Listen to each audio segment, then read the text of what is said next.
প্রিয় দর্শক, আসসালামু আলাইকুম। এখন বাংলাদেশের দক্ষিণাঞ্চলে, বিশেষ করে চরাঞ্চলে মানুষ আধুনিক পদ্ধতিতে যে মাছের লেকের পাড়ে পেঁপের চারা রোপণ করি আমরা।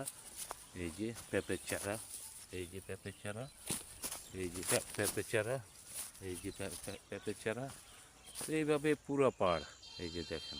তো আল্লাহ হাফেজ, ভালো থাকবেন। ভিডিওটি সাবস্ক্রাইব করবেন, শেয়ার করবেন, কমেন্ট করবেন। আল্লাহ হাফেজ। প্রিয় দর্শক, আসসালামু আলাইকুম। এখন বাংলাদেশের দক্ষিণাঞ্চলে, বিশেষ করে চরাঞ্চলে মানুষ আধুনিক পদ্ধতিতে যে মাছের লেকের পাড়ে পেঁপের চারা রোপণ করি আমরা। এই যে পেঁপের চারা, এই যে পেঁপের চারা, এই যে পেঁপের চারা, এই যে পেঁপের চারা। তো এইভাবে পুরো পাড়, এই যে দেখেন। তো আল্লাহ হাফেজ, ভালো থাকবেন। ভিডিওটি সাবস্ক্রাইব করবেন, শেয়ার করবেন, কমেন্ট করবেন। আল্লাহ হাফেজ।